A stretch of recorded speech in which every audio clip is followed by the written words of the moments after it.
What if one man could unite a divided world and reclaim Jerusalem? This is the true story of Salahuddin Al-Ayyubi, the hero who changed history.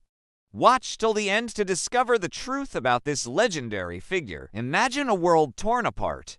The 12th century was a time of chaos, betrayal, and relentless bloodshed. The Crusades had carved deep wounds into the heart of the Middle East. Jerusalem, a city holy to so many, was under foreign occupation and had been for nearly a century. The Muslim world, once a beacon of unity and knowledge, was fractured. Rulers fought each other for power and land, forgetting the greater cause. It was a dark age filled with despair. But in the darkest of times, leaders are often born from the most unexpected places. And from this turmoil, one man would rise to change the course of history forever. His name was Salahuddin Al-Ayyubi. Salahuddin was born in the year 1137 in Tikrit, a city in modern-day Iraq.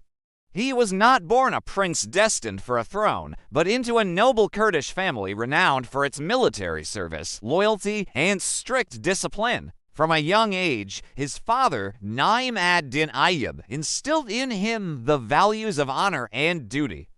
But unlike the boisterous, aggressive warriors of his time, the young Salahuddin was different. He was quiet, introspective, and deeply religious. He loved learning more than fighting, preferring the company of scholars to soldiers. His early life was spent studying theology, law, and poetry. To the outside world, he seemed more destined for a life of quiet contemplation than for the battlefield. No one, perhaps not even himself, could have imagined he would one day become a legend whose name would echo through the centuries. His journey to greatness began not with a crown, but with service. Salahuddin started his career under the command of a powerful and respected Muslim leader, Nur ad-Din Zengi, the ruler of Syria. Nur ad-Din was a visionary who dreamed of uniting the Muslim world to push back the Crusader forces.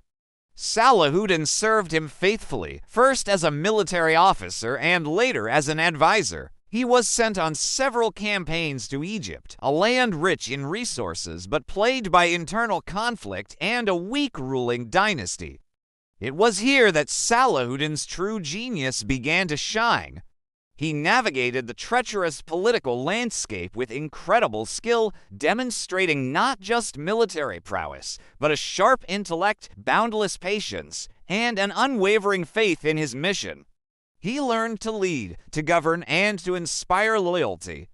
After a series of complex events and power struggles, he eventually rose to become the undisputed ruler of Egypt. But power did not corrupt him. While other rulers would have indulged in the immense wealth and luxury of the Egyptian court, Salahuddin lived a simple, almost ascetic life.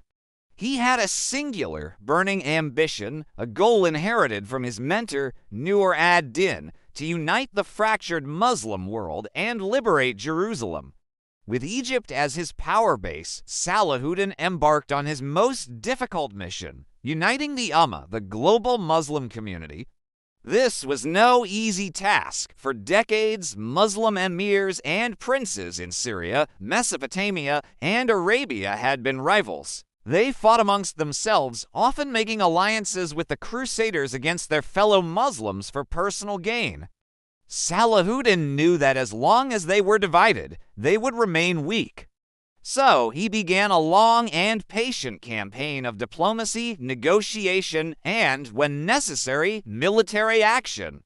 He traveled from city to city, not as a conqueror, but as a unifier. He appealed to their shared faith and common enemy. He replaced corrupt leaders with just governors. Over 2 decades, through sheer force of will and brilliant strategy, he brought Egypt, Syria, and the surrounding regions under a single banner. He built a formidable army, but he knew that swords and spears were not enough. He instilled in his soldiers a renewed sense of purpose, discipline, justice, and a deep, unshakable belief in their cause. The Muslim world was finally united under one leader, ready to face its greatest challenge. The year is 1187. The stage is set for one of the most pivotal moments in history. After years of provocations from the Crusader kingdom, including raids on Muslim caravans and threats against the holy cities of Mecca and Medina, Salahuddin could wait no longer. He gathered his unified army and marched to face the combined forces of the Crusader states. The two armies met near the Sea of Galilee at a place called the Horns of Hattin. Salahuddin's strategy was masterful. He chose the battlefield carefully, a dry, arid plain under the scorching July sun. He lured the heavily armored Crusader army away from their water sources, harassing them day and night. By the time the main battle began, the Crusaders were exhausted, thirsty, and demoralized.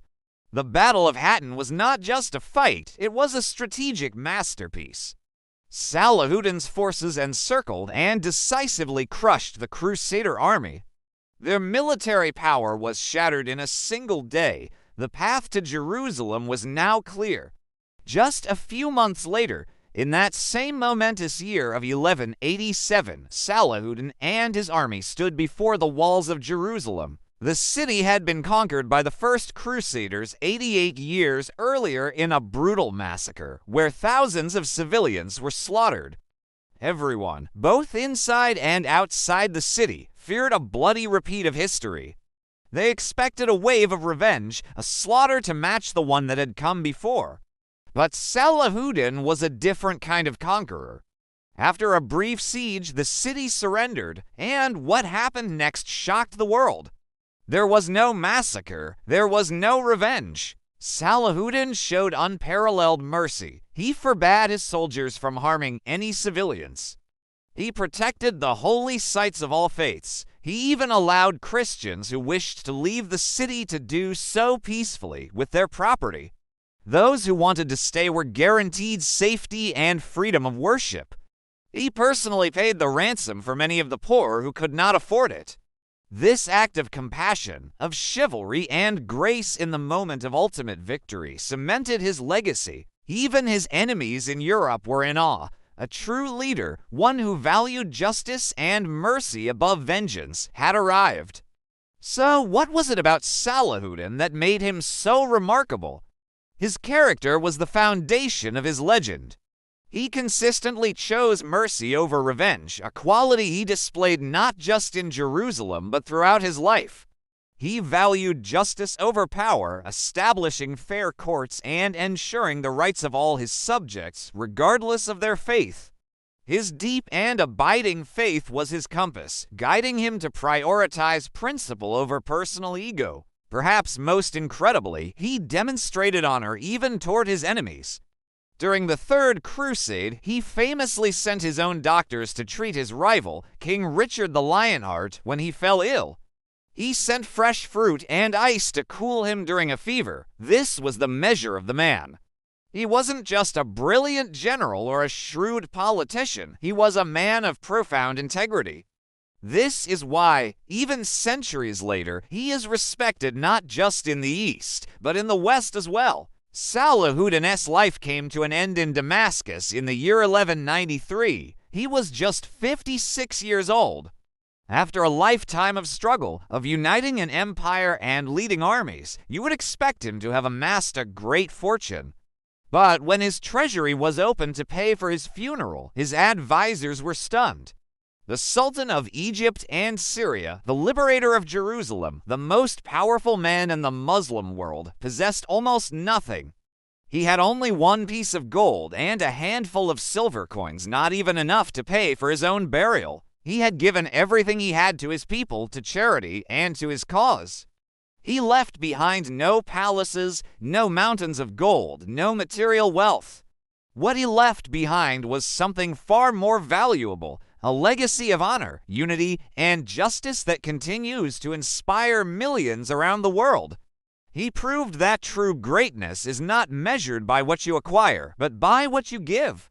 If stories of courage, honor, and leadership like this inspire you, then make sure you subscribe to our channel and hit the like button. Let us know in the comments which historical hero you think we should cover next.